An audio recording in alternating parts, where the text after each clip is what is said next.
اٹھتے ہوئے اس نے بلا ارادہ اپنے آس پاس دیکھا۔ نوکر چاکر مختلف کاموں میں مصروف تھے۔ منصور خان منظر سے غائب تھا۔ مزمل وجود کے ساتھ وہ اپنے کمرے کی طرف بڑھنے لگا۔ کھانے کے نام پر وہ کچھ مہمانوں کے اصرار پر چند لقمے لے چکا تھا۔ اسے اپنا ہی نہیں، اپنے گاؤں کے غریب اور بے اختیار لوگوں کا مستقبل بھی تاریک نظر آ رہا تھا۔ راہداری سے گزرتا ہوا وہ بوجھل قدموں کے ساتھ اپنے کمرے کی طرف جا رہا تھا۔ اس کے کمرے سے پہلے منصور خان کا کمرہ تھا، جس کا در نیم وا تھا۔ بلب کی روشنی باہر جھانک رہی تھی۔ مبارک ہو منصور خان، اب تم ہر چیز کے مالک و مختار ہو۔ ایک مردانہ آواز نے اس کے کلزم ہستی کی بنیادیں تک ہلا کے رکھ دیں۔ آواز منصور کے کمرے سے آئی تھی۔ وہ غیر ارادی طور پر ٹھٹک گیا۔ تمہارے راستے کی رکاوٹ ختم کر دی ہے۔ آواز دوبارہ سنائی دی۔ بس اب تم قبضہ لے لو، اب کوئی رکاوٹ نہیں رہی، موجاں ہی موجاں۔ جہانگیرے، ایک رکاوٹ ہے یار، منصور کی مکروہ آواز آئی۔ تم نہیں جانتے میرا ابا ایوب اسے کتنا پیار کرتا تھا، اور اب وہی رکاوٹ ہے۔ اوئے منصور، بڑی بلا تو ٹل گئی نا؟ جہانگیر کی آواز آئی۔ یہ چھوٹا سا روڑا ہے، خود ہی راستے سے ہٹ جائے گا۔ ایوب کے بعد اب وہ اور کتنی دیر جیے گا؟ اوئے ذرا آہستہ بول، اور مجھے یہ بتا یہ تدبیر تجھے کیسے سوجھی؟ منصور نے کہا، میں تو سمجھ رہا تھا کافی دن لگیں گے حکومت ہاتھ آنے میں۔ یار آہستہ ہی بول رہا ہوں، اور ویسے بھی اب یہاں کون ہے جس کا تجھے ڈر ہے؟ یار دیواروں کے بھی کان ہوتے ہیں، منصور نے کہا۔ اب دیواریں بھی تیری ہیں، اور ویسے بھی دیواریں گونگی ہوتی ہیں، جہانگیر نے صوفے سے اٹھتے ہوئے کہا۔ اور ٹرک والے نے پورا 1,00,000 مانگا ہے، وہ مجھے ابھی دے دے، اسے فارغ کرنا ہے تاکہ منہ بند رکھے۔ اچھا، تمہارا 1,00,000 میری جیب میں ہے، اور اب پیسوں کی فکر نہ کرو، سب کچھ اپنا ہی ہے۔ منصور کی آواز دروازے کے قریب پہنچ رہی تھی۔ وہ دونوں کمرے سے نکل رہے تھے۔ منصور خان کا پتھر کا بت بنا راہداری میں کھڑا تھا۔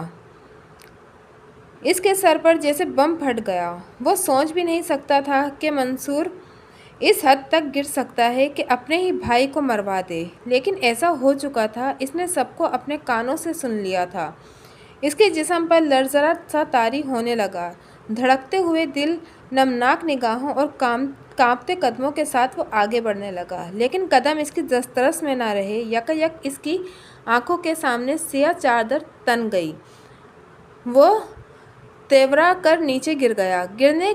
گرنے سے پہلے ہی وہ بے ہوش ہو چکا تھا۔ ہوش میں آنے سے پہلے اسے اس کے کمرے میں منتقل کر دیا گیا۔ منصور نے اسے اسپتال لے جانا تو درکنار گاؤں کے ڈاکٹر کو بھی بلا کر دکھانے کی ضرورت محسوس نہیں کی۔ بلا شبہ وہ شقی القلب انسان تھا، اپنے باپ کی موت کا بھی خواہاں تھا، لیکن زندگی موت تو اس قادر متعلق کے ہاتھ میں ہے۔ ہوش آیا تو منصور خان اپنے کمرے میں بیڈ پر نیم دراز تھا۔ بلا کی سردی تھی، لیکن اس کے اوپر کسی نے کمبل یا لحاف تک نہ ڈالا تھا۔ اس نے آہستگی سے آنکھیں کھولیں۔ کمرے میں نیم اندھیرا تھا۔ رفتہ رفتہ اس کی آنکھیں اندھیرے سے مانوس ہونے لگیں۔ زیرو یار کے سرخ بلب کی روشنی میں اسے ہر شے سرخ نظر آ رہی تھی۔ اس نے اٹھنا چاہا، لیکن نقاہت نے اجازت نہ دی۔ آہستہ آہستہ اس کا ذہن کام کرنے لگا۔ اسے منصور اور جہانگیر کی باتیں یاد آ رہی تھیں۔ اچانک اسے شدید سردی کا احساس ہوا۔ اس نے بامشکل پاتیانی کی طرف پڑا تیز شدہ کمبل پیر کی مدد سے کھینچا اور اپنے اوپر لے لیا۔ پھر اپنے جواں سال بیٹے ایوب کے تصور میں کھو گیا۔ بابا، میں جا رہا ہوں۔ اسے وہ دن یاد آ گیا جب ایوب شہر جانے کے لیے تیار ہو کر اس سے ملنے آیا تھا۔ اتنی جلدی ایوب پتر؟ ابھی تو ہم نے جی بھر کے باتیں بھی نہیں کیں۔ میں نے تو تمہیں تسلی سے دیکھا بھی نہیں۔ وہ بیٹے کو تحسین آمیز نگاہوں سے دیکھتے ہوئے بولا، بابا کل میرے پیپر شروع ہو رہے ہیں، امتحان کے بعد آؤں گا تو آپ کے قدموں میں ہی رہوں گا۔ وہ اس کے پیروں پر ہاتھ رکھتے ہوئے مؤدب لہجے میں بولا، تم میرے دل میں رہتے ہو پتر، قدموں میں نہیں۔ لیکن ماں کے بعد آپ نے مجھے ماں باپ دونوں کا پیار دیا ہے، اس لیے مجھے آپ کے قدموں میں جنت نظر آتی ہے۔ اس کے لہجے نے باپ کی خوشی سے نہال کر دیا۔ اس نے بیٹے کو سینے سے بھینچ لیا، پھر الوداعی بوسہ دے کر رخصت کی اجازت دے دی۔ باپ کو اندازہ نہ تھا کہ بیٹا ہمیشہ کے لیے رخصت ہو رہا ہے، اور وہ جان بھی کیسے سکتا تھا؟ تقدیر کے ارادوں سے انسان بے خبر ہی تو ہوتا ہے۔ گزرے ایام یاد آئے تو اس کی آنکھیں جھلک پڑیں۔ اسے یقین نہیں آ رہا تھا کہ ایوب اسے چھوڑ کر جا چکا ہے۔ ایوب، اس نے بھررائی ہوئی آواز میں اسے پکارا، لیکن جانے والے کب کسی کی سنتے ہیں۔ آواز کی بعض گز ختم ہوتے ہی وہ پھوٹ پھوٹ کر رونے لگا۔ اس کے آنسو رخساروں کی سلوٹوں میں تیر رہے تھے۔ ایوب پتر، میرے حصے کی موت تمہیں کیوں آ گئی؟ اس کے لہجے میں کرب و ملال کی آمیزش تھی۔ پر میں ہمت نہیں ہاروں گا، وہ زیر لب بڑبڑاتا ہوا بامشکل اٹھ کر بیٹھا۔ تمہارے قاتلوں کو سزا دلواؤں گا، اس گاؤں کے لوگوں کو ظلم کا شکار نہیں ہونے دوں گا۔ وہ خود کلامی کے انداز میں بڑبڑا رہا تھا۔ دفعتاً اس کی نظر اپنے کمرے کے دروازے پر پڑی۔ منصور خان دروازے کے وسط میں کھڑا اسے کینہ توز نظروں سے دیکھ گھور رہا تھا۔ کیا بڑبڑا لگا رکھی ہے؟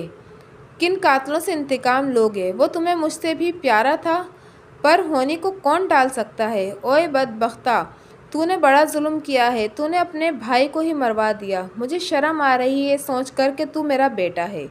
وہ نکہت زدہ لہجے میں بولا۔ اچھا اچھا، مجھے بھی کوئی شوق نہیں ہے تجھے ابا کہنے کا۔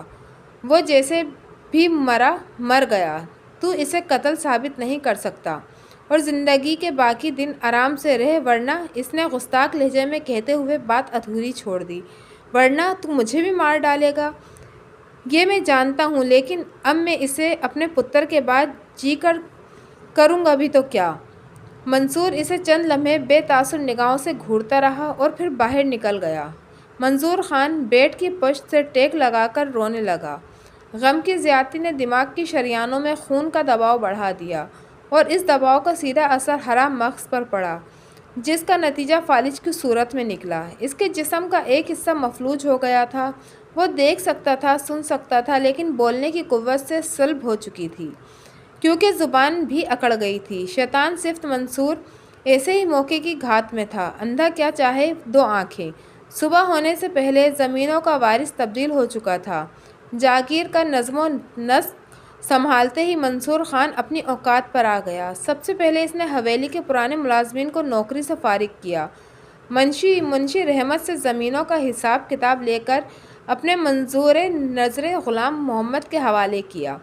گاؤں کے بورڈ پر منظور آباد کی جگہ منظور پور لکھ دیا گیا کہ انقلاب آنن فانن ایک قیامت کی طرح برپا ہوا تھا۔ گاؤں کے غریب لوگ پریشان انگشت، بدندا اور خوف زدہ تھے۔ وہ جس بدکماش آدمی کو دیکھنا بھی گوارا نہیں کرتے تھے، آج وہی ان کا سربراہ بن بیٹھا تھا۔ منظور خان مفلوج پڑا تھا، لیکن منصور خان نے اس کے علاج پر مطلوبہ توجہ نہ دی۔ اس کے بجائے ہر چیز پر قابض ہو گیا۔ اس انقلاب کے پیچھے ان گنت سازشیں تھیں، ورنہ منظور خان نے کبھی نہیں چاہا تھا کہ اس کا بدصفت بیٹا منصور خان گاؤں اور زمین و جائیداد کی باغ دوڑ سنبھالے۔ لیکن ہونی کو کون ٹال سکتا ہے؟ یہ ہونی بھی ہو کر ہی رہی۔ اب سینکڑوں ایکڑ راضی پیٹرول پمپ، فلور مل اور شیلر کا بلا شرکت غیر منصور خان مالک کو مختار تھا۔ اس کی ماں 1 سال پہلے بیمار ہو کر چل بسی تھی۔ منظور خان کی اور کوئی اولاد نہیں تھی۔ دوسرا بیٹا ایوب خان تھا، جو کہ روڈ ایکسیڈنٹ میں مارا گیا تھا، جو انتہائی شریف، ہونہار اور منکسر مزاج بیٹا تھا، جبکہ منصور خان اس کے برعکس ثابت تھا۔ 28 سال عمر، لمبا تڑنگا، کھردرے نقوش اور گھنی نوکیلی مونچھیں، جارحانہ مزاج، بلا کا ضدی اور رشتوں کے تقدس و احترام سے نا آشنا، وہ چند جماعتیں پڑھ کر ہی اسکول سے باغی ہو گیا تھا۔ منظور آباد چھوٹا سا گاؤں، جس کی آبادی کم و بیش 3000 افراد پر مشتمل تھی۔ گاؤں کے زیادہ تر لوگ محنت مزدوری کرتے تھے۔ گاؤں کے وسط میں منظور خان کی عظیم الشان حویلی ان کی شان و شوکت کی مظہر تھی، اور اب اس شان و شوکت کا مالک منصور خان تھا۔ جہانگیر گوندل منصور کے پڑوسی گاؤں ساون پور کا رہائش تھا۔ انتہائی بدصفت اور بد اخلاق آدمی، اس کے آگے پیچھے کوئی نہ تھا۔ ماں باپ عرصے قبل چل بسے تھے۔ پہلے وہ بس ڈرائیور تھا، ان دنوں بے روزگار تھا۔ چند مرلے پر مشتمل اس کا چھوٹا سا گھر مین بازار کے نکڑ پر واقع تھا۔ کچھ ماہ پہلے وہ ایک جواں سال لڑکی کو اپنے ساتھ لے آیا تھا، لوگوں کے استفسار پر اس نے اسے اپنی بیوی بتایا تھا۔ سب نے اس کی بات مان لی تھی مگر مطمئن نہیں ہوئے تھے کیونکہ اس کی بیوی بلا کی حسین تھی۔ اسے دیکھنے والے مبہوت ہو کر رہ جاتے تھے۔ بیوی کا نام طاہرہ تھا لیکن وہ اسے تارو کہہ کر بلاتا تھا۔ وہ اسے لاری اڈے پر ملی تھی، ڈری ڈری سہمی سہمی۔ وہ گرگبارہ دیدہ آدمی تھا۔ پہلی ہی نظر میں بھانپ گیا تھا کہ لڑکی گھر سے بھاگی ہوئی ہے یا کسی مصیبت میں ہے۔ وہ دبے پاؤں اس کے قریب پہنچ کر آہستگی سے بولا تھا، کہاں جانا ہے بی بی؟ اب تو آخری بس بھی نکل گئی ہے۔ تارو نے چونک کر اسے دیکھا تھا۔ اس کی بڑی بڑی آنکھوں میں خوف کے بعد آنسوؤں کی نمی نظر آنے لگی تھی۔ پتہ نہیں میں نے کہاں جانا ہے، وہ بھررائی ہوئی آواز میں بولی۔ اس کے شک کو تقویت مل گئی تھی کہ لڑکی واقعی مصیبت میں ہے۔ اسی لمحے اس کے ذہن میں شیطانی منصوبے نے سر ابھارا تھا۔ وہ مکرانہ لہجے میں بولا تھا، اگر میں آپ سے کچھ مدد کر سکوں تو مجھے خوشی ہوگی۔ کچھ دیر بعد یہاں پولیس آ جائے گی اور آپ کو پتہ ہے کہ زمانہ ٹھیک نہیں ہے۔ پولیس کے نام پر وہ خوف زدہ ہرنی کی طرح بدک سی گئی تھی، یوں جیسے شکاری اس کا نشانہ لے کر لبلبی پر انگلی کا دباؤ بڑھا رہا ہو۔ وہ چند لمحے اسے دیکھتا رہا اور بولا تھا، بی بی میں شریف آدمی ہوں، اگر آپ مجھ پر بھروسہ کریں تو میرے ساتھ میرے گھر چلیں، کل جہاں مرضی ہے چلے جانا۔ تھوڑی سی پس و پیش کے بعد وہ اس کے ساتھ جانے پر آمادہ ہو گئی تھی کیونکہ اس کے پاس کوئی اور راستہ بھی نہیں تھا۔ وہ گھر سے بھاگ کر آئی تھی اور اس کا محبوب اس سے زیورات اور نقدی وغیرہ لے کر فرار ہو گیا تھا۔ ان دونوں کا موبائل فون پر رابطہ ہوا تھا اور بات یہاں تک آ پہنچی تھی۔ جہانگیر اس کی داستان سن کر تفہیمی انداز میں سر ہلاتا ہوا بولا تھا، کیا دور آ گیا ہے، موبائل فونوں نے لوگوں کی مت ہی مار کے رکھ دی ہے۔ وہ آٹو رکشے سے اتر کر سادن پور کے طرف جا رہے تھے۔ اس کا گھر اسٹاپ سے چند فرلانگ کے فاصلے پر تھا۔ اچھا فکر نہ کرو، کل میں تمہیں تمہارے ماں باپ کے پاس پہنچا دوں گا، وہ آپ سے تم پر آتے ہوئے بولا۔ مم میرا بھائی تو مجھے گولی مار دے گا، وہ خوف زدہ لہجے میں بولی۔ طاہرہ نے اپنے بارے میں اسے سب کچھ بتا دیا تھا۔ وہ 150 کلومیٹر کا سفر کر کے بھاولپور سے یہاں آئی تھی۔ محبت کے نام پر وہ برباد ہو چکی تھی۔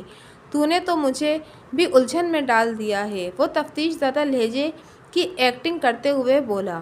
اب میں تمہیں ایسے بے سہارا چھوڑ کر بھی نہیں جا سکتا اور اپنے گھر میں رکھوں تو لوگوں کو کیا بتاؤں گا کہ کوئی بہانہ بنا دیجیے گا، وہ افسردہ لہجے میں بولی۔ وہ دوبارہ سوچنے کی اداکاری کرنے لگا۔ چند لمحوں بعد وہ سر ہلاتے ہوئے بولا، اچھا ایک ہی طریقہ ہے، میں لوگوں سے کہوں گا کہ ہم میاں بیوی ہیں۔ وہ چونک کر اسے دیکھنے لگی اور بات بدلتے ہوئے بولا، میرا مطلب ہے لوگوں کے منہ بند ہو جائیں گے اور تمہارے پاس کوئی راستہ نہیں ہے۔ پھر بھی اگر تمہیں اعتراض ہے تو تم جانا چاہتی ہو تو جاؤ، مجھے کوئی اعتراض نہیں، وہ اس کی بات کاٹتے ہوئے بولی۔ نیم اندھیرے میں اس نے دیکھ لیا تھا کہ جہانگیر اونچا، لمبا اور قبول صورت آدمی ہے۔ گھر پہنچتے ہی جہانگیر نے اس کا موبائل لے کر آف کر دیا تھا اور کھانا شہر سے لے کر آئے تھے۔ ایک کمرے پر مشتمل چھوٹے سے گھر میں زیادہ سامان نہیں تھا، یہ سردیوں کا موسم تھا۔ ایک دو دن آرام سے گزر گئے، اس نے اپنی شیطانی خواہشات کو بامشکل دبائے رکھا۔ تیسرے دن وہ غمناک اور گھبرائے ہوئے چہرے کے ساتھ گھر میں داخل ہوا۔ طاہرہ کے استفسار پر اس نے بتایا کہ پولیس اسے ڈھونڈ رہی ہے۔ الغرض اس نے اسے خوب ڈرایا اور خود سے نکاح پر آمادہ کر لیا اور وہ رشتہ ازواج میں منسلک ہو گئے تھے۔ 18 سالہ پرکشش طاہرہ اب جہانگیر کی بیوی بن چکی تھی، جو کہ عمر میں اس سے 10 سال بڑا تھا۔ تیار ہو جاؤ تارو، نکاح سے کافی دن بعد وہ اس کے ہاتھ سے چائے پکڑتے ہوئے بولا، آج میں ترپ کا پتہ کھیل آیا ہوں، اب لکشمی ہمارے آگے پیچھے رہے گی۔ وہ کچھ نہ سمجھتے ہوئے بولی، لکشمی کون ہے؟ اس نے بلند کہکا لگایا اور اس کی طرف دیکھتے ہوئے بولا، تارو تو واقعی بھولی ہے، انڈین ڈرامے بھی نہیں دیکھتی ہے۔ ارے لکشمی دولت کو کہتے ہیں، بس 2-4 دن انتظار کر اور پیسہ سنبھالنے کے لیے جگہ بنا لے، فی الحال یہ 1 لاکھ روپیہ ہے، اسے سنبھال کے رکھ۔ وہ اب بھی کچھ نہیں سمجھی تھی، البتہ وہ یہ ضرور سمجھ گئی تھی کہ جہانگیر اسے پسند کرنے لگا ہے۔ وہ کھاتے پیتے گھرانے کی لڑکی تھی، اب ذرا سی بھول نے اسے دھول بنا دیا تھا۔ وہ پڑھی لکھی ہو کر بھی ایک جاہل گنوار کے پیر دبانے پر مجبور ہو گئی تھی۔ جہانگیر چارپائی پر نیم دراز تھا، منصور کے بابت سوچ رہا تھا۔ اس نے منصور کے کہنے پر ایوب کو راستے سے ہٹا دیا تھا۔ اچانک اس کے ذہن میں جھماکا سا ہوا، اس کے ہونٹوں پر مکروہ مسکراہٹ پھیل گئی اور وہ سوچتی ہوئی نظروں سے تاروں کو دیکھنے لگا۔ صبح ہوتے ہی وہ منصور خان کی حویلی میں آن دھمکا۔ منصور نے اس وقت لان میں سردی کی دھوپ سینک رہا تھا۔ نوکر چاکر روزمرہ کے کاموں میں مصروف تھے۔ ٹیبل کے ارد گرد چند کرسیاں پڑی ہوئی تھیں۔ اس پر بیٹھتے ہوئے جہانگیر نے کہا، کیا چل رہا ہے منصور خان؟ وہ رسم علیق سلیق کے بعد بولا، آج تو کسی گہری سوچ میں گم ہو۔ اس نے سگریٹ کا گہرا کش لگایا، منہ سے دھوئیں کا مرغولا خارج کیا اور آہستگی سے بولا، جہانگیر تم جانتے ہو کہ میرا مسئلہ کیا ہے۔ ابا مفلوج ہو گیا ہے، اگرچہ کہ سب کچھ اب میرا ہی ہے، لیکن قانونی طور پر کچھ بھی میرا نہیں ہے، سب کچھ ابا کے نام ہی ہے۔ میرے آج وکیل سے بات ہوئی ہے، جب تک ابا کاغذات پر دستخط۔ منصور وہ مکرانہ لہجے میں قطع کلامی کرتے ہوئے بولا، جب ابا ہی مفلوج ہو گیا ہے تو اب رکاوٹ کیسی؟ یہ تو سیدھی سی بات ہے کہ باپ کے بعد سب کچھ اولاد ہی سنبھالتی ہے۔ ایسا ہی ہوتا ہے، لیکن وصیت میں لکھا ہے کہ ابا کی موت کے بعد سب کچھ میرا ہوگا، کیونکہ ایوب تو اب رہا نہیں، پر ابا ابھی زندہ ہے۔ وہ نیا سگریٹ سلگاتے ہوئے بولا، یہ کیا احمقانہ باتیں لے کر بیٹھ گئے ہو؟ اب وہ اور کتنے دن جیے گا؟ وہ تو مروں سے بھی بدتر ہے، اسے فالج کا فل اٹیک ہوا ہے۔ وہ ایسے مریض کہاں بچتے ہیں؟ کچھ دن انتظار کر، پھر سب کچھ تیرا ہی ہوگا، بلکہ اب بھی تیرا ہی تو ہے۔ جہانگیر کی بات پر وہ اسے چند لمحے دیکھتا رہا، پھر آہستگی سے گویا ہوا، وکیل کہتا ہے کہ ابا کا علاج کسی بڑے ڈاکٹر سے کرواؤ، اور میں اس حق میں نہیں ہوں۔ کیا پتہ کوئی دوائی کام کر جائے اور میرا کام تمام ہو جائے۔ لاٹھی تمہارے ہاتھ میں ہے تو ظاہر ہے بھینس بھی تمہاری ہی ہے۔ میں تمہیں ایک مشورہ دینے آیا ہوں۔ ہاں بول جہانگیر، میں اس کی طرف متوجہ ہوتے ہوئے بولا، مجھے معلوم ہے تو میرا مخلص اور سچا یار ہے، کوئی اچھا ہی مشورہ دے گا۔ جہانگیر کی بانچیں کھل گئیں، وہ کرسی سے ٹیک لگاتے ہوئے بولا، تمہیں پتہ ہے گاؤں کے لوگ تمہیں اچھا نہیں سمجھتے، وہ تمہاری عزت نہیں کرتے بلکہ عزت کرنے پر مجبور ہیں، یا یوں سمجھ لو کہ تم سے ڈرتے ہیں۔ اس نے سامنے ٹیبل پر پڑا ہوا سگریٹ کا پیکٹ اٹھایا، ایک سگریٹ نکالی اور اسے دیا سلائی دکھا دی۔ وہ دوبارہ بولا، بخشو کی بیٹی کے واقعے کے بعد تو کوئی تمہیں دیکھنے کا روداد بھی نہیں، لیکن اب معاملہ اور ہے، تم ان لوگوں میں گھل مل جاؤ اور یہ ظاہر کرو کہ اب بدل چکے ہو۔ ایوب کی موت اور ابا کی بیماری نے تمہیں توڑ کے رکھ دیا ہے، جب لوگ تمہارے ساتھ ہو جائیں گے تو تم مضبوط ہو جاؤ گے۔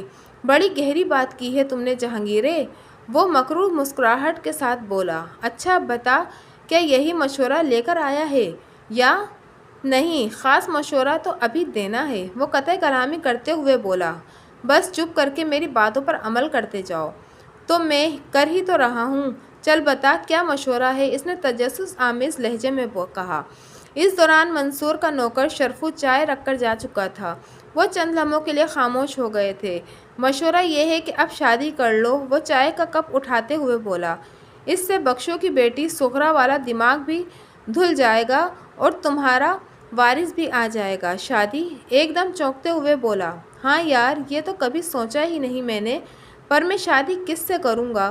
ظاہر ہے کسی لڑکی سے ہی، وہ زیر لب مسکراتے ہوئے بولا، پر ہمارے برابر کی لڑکی ملے گی کہاں؟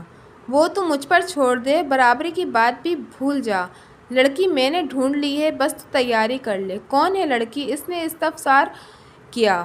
یار ہمارے خاندان کی ہے، بہت خوبصورت ہے، دیکھنے والے اسے کسی اعلیٰ خاندان کا ہی سمجھیں گے، اور بیچاری کا کوئی آگے پیچھے بھی نہیں ہے۔ شادی تو میں بھی کر سکتا ہوں اس سے، پر میں سیلانی آدمی ہوں اور ویسے بھی میں تمہارا بھلا سوچ رہا ہوں۔ منصور نے اسے تحسین آمیز نظروں سے دیکھتے ہوئے کہا، ٹھیک ہے، پر لڑکی سے کہاں ملنا ہے؟ وہ دل میں یہ مارا کا نعرہ لگاتے ہوئے بولا، میں اسے کل یہاں لے آؤں گا، ایک دو دن تم دونوں اکٹھے رہنا اور ایک دوسرے کو دیکھ لینا اور پرکھ لینا۔ لڑکی کچھ ٹیڑھے مزاج کی ہے، پڑھی لکھی بھی ہے، اس لیے پہلے اس کے پرکھ اترنے ہوں گے۔ اچھا ٹھیک ہے، اس نے گویا حامی بھر لی، بس یہ سغرا کا ذکر بار بار نہ کیا کر، وہ مجھے یاد آنے لگتی ہے۔ اوئے، اسے دیکھے گا تو بھول جائے گا سغرا کو، وہ گرم لوہے پر چوٹ لگاتے ہوئے بولا، بس آج کی رات ہے، کل وہ تمہارے پاس ہوگی، یہیں مولوی بلا کر نکاح کر لیں گے۔ بس تو مجھے 1 لاکھ اور دے دے جو اس لڑکی کی قیمت ہوگی۔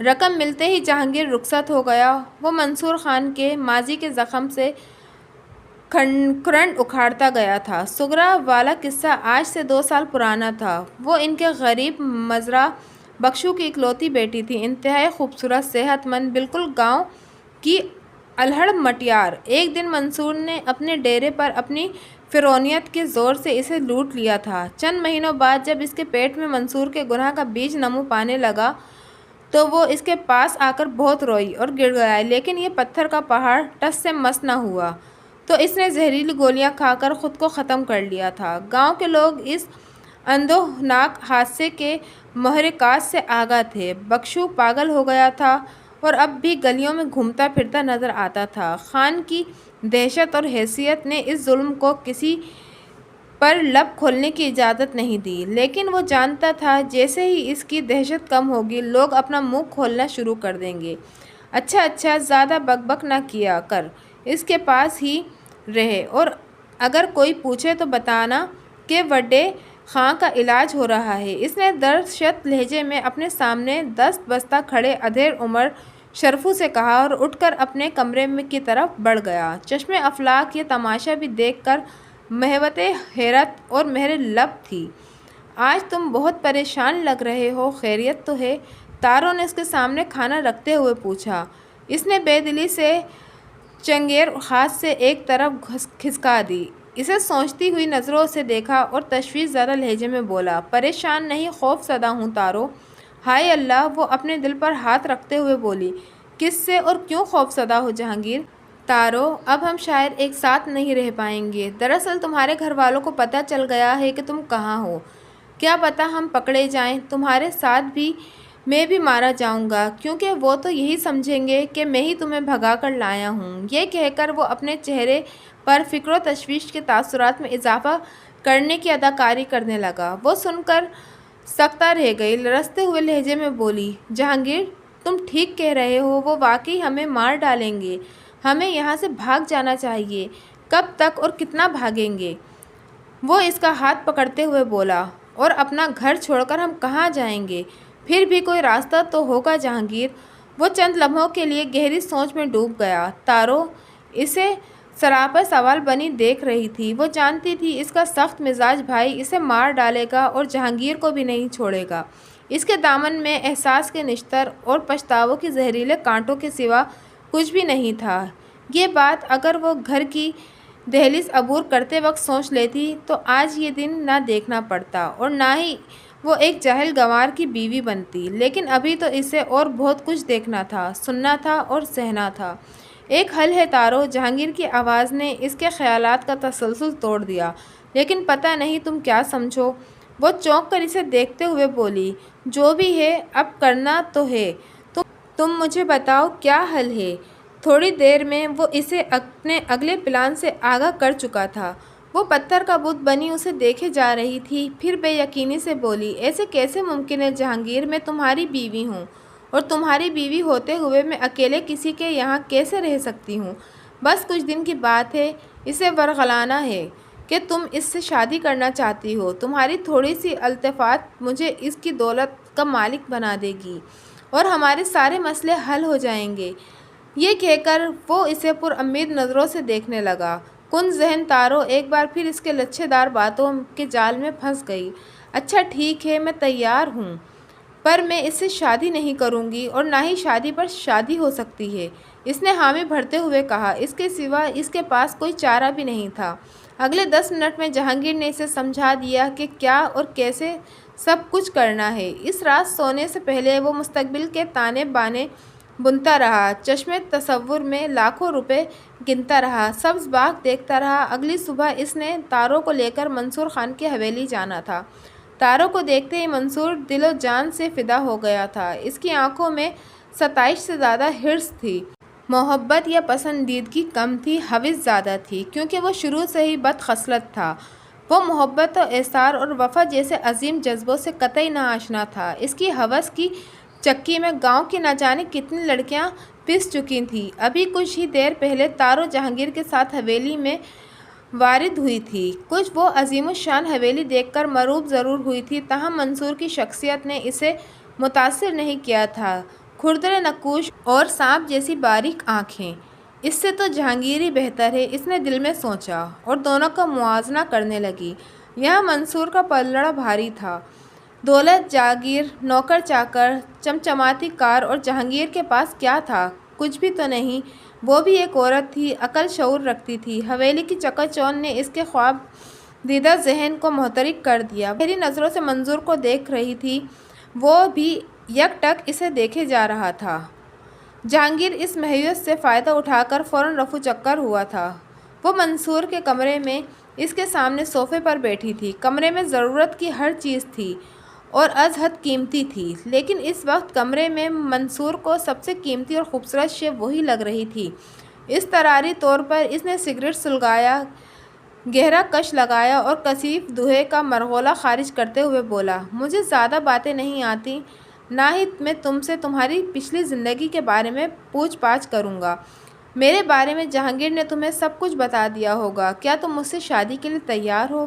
اس اچانک سوال پر وہ سٹپٹا سی گئی، لیکن چونکہ وہ ذہنی طور پر اس سوال کی منتظر تھی، وہ اندازے دلبرائی سے بولی، تو جہانگیر نے آپ کو میرے بارے میں بھی سب کچھ بتا دیا ہوگا۔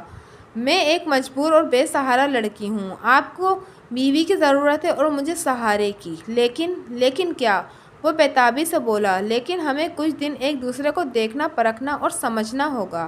امید ہے چند دن بعد ہم دونوں حتمی فیصلے پر پہنچ جائیں گے۔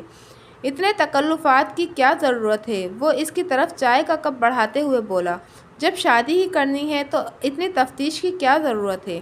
ضرورت مجھے ہے، وہ چائے کا کپ پکڑتے ہوئے بولی، کیونکہ میں ایک عورت ہوں۔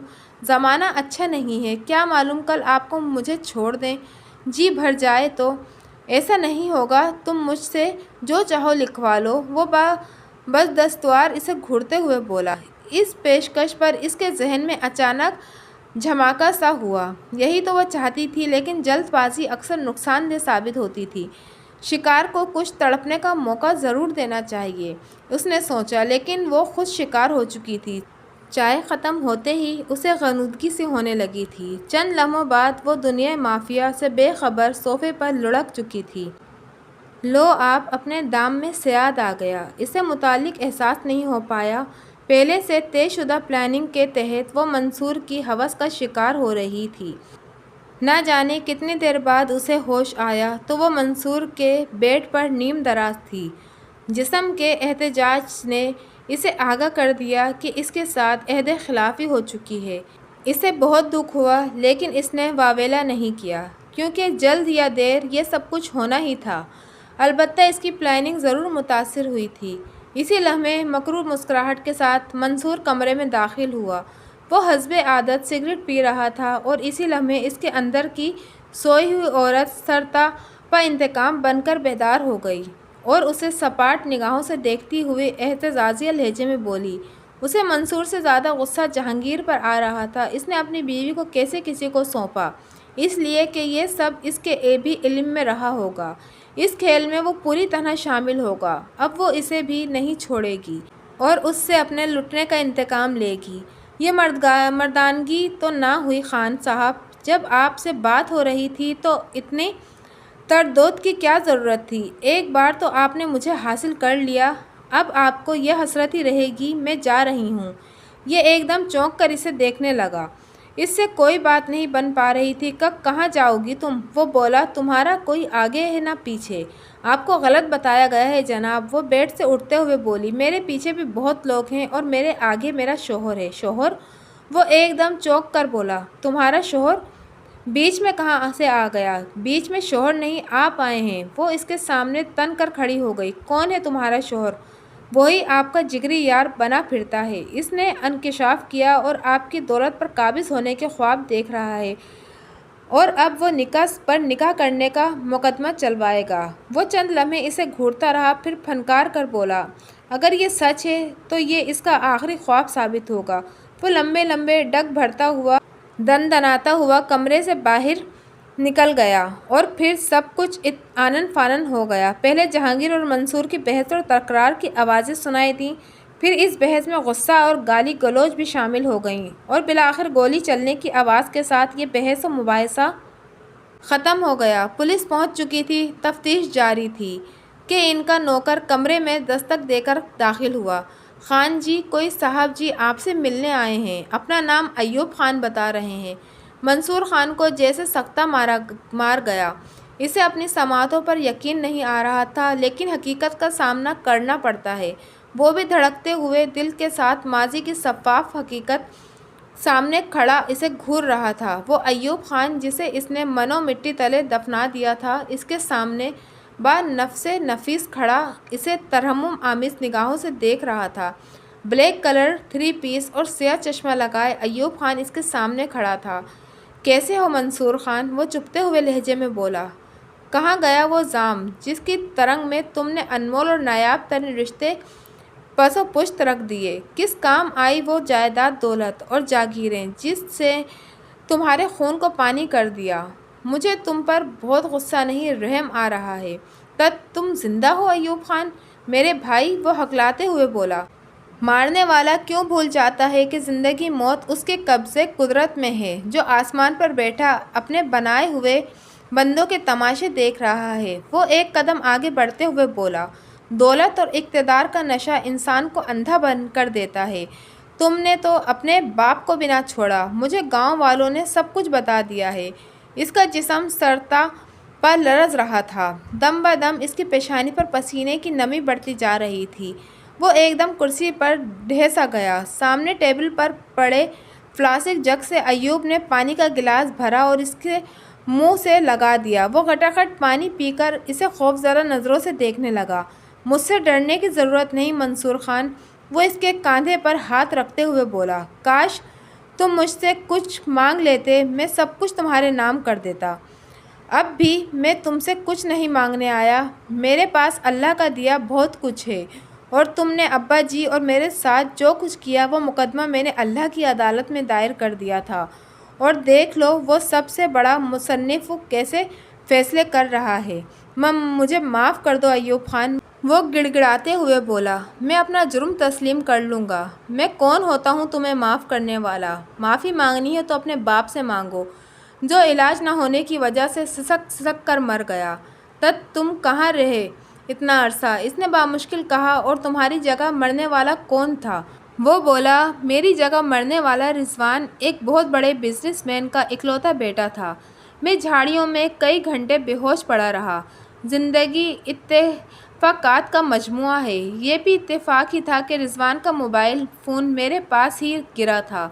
اسی فون کی وجہ سے مجھے زخمی حالت میں شاہد صاحب، جو کہ رضوان کے والد تھے، ان کے ہاں پہنچا دیا گیا۔ مجھے 3 دن بعد ہوش آیا تو میری یادداشت عارضی طور پر جا چکی تھی۔ شاہد صاحب ان دنوں اسپتال میں زیر علاج تھے۔ وہ دل کے مریض تھے، ان کا اپنے بیٹے کے سوا کوئی نہیں تھا۔ میں نے اپنے طور پر تحقیق کی تو سب کچھ سامنے آ گیا، اور یہ روح فرسا خبر بھی ملی کہ ابا جان بھی رخصت ہو چکے ہیں۔ میں نے تمہیں تمہارے حال پر چھوڑ دیا اور اس طرف آنے کا خیال ذہن سے نکال دیا۔ وہ آپ دیدہ ہو رہا تھا۔ منصور کی حالت بگڑ رہی تھی۔ بے ساختہ اس نے ایوب کا ہاتھ پکڑ لیا اور ہچکیاں باندھ کر رونے لگا۔ وہ دوبارہ گویا ہوا، اور ایک دن اچانک شاہد صاحب حرکت قلب بند ہونے کے باعث اس دنیا سے رخصت ہو گئے۔ وہ اپنا سب کچھ میرے نام کر گئے تھے۔ ان کا خیال میں رضوان اب اس دنیا میں نہیں رہا تھا۔ تمہاری جائیداد اس کا عشر اشیر بھی نہیں ہے۔ میں نے مہربانوں سے شادی کر لی ہے، اس نے کہا اور خاموش ہو کر اسے دیکھنے لگا۔ منصور خان کے اعصاب کمزور ہوتے ہوئے وہ بے ہوش ہو چکا تھا۔ تارو بھی پہنچ گئی تھی۔ ملازمین کی مدد سے منصور کے بے سدھ وجود کو پولیس وین میں لے جایا جا رہا تھا۔ وہ جائیداد جس کے لیے منصور خان نے اپنوں کا خون بہانے سے بھی دریغ نہیں کیا، آج لاوارث تھی، کیونکہ ایوب نے زمین و جائیداد لینے سے انکار کر دیا تھا۔ اب اس کی وارث تارو تھی۔ بے شک وہی سب سے بڑا منصف ہے۔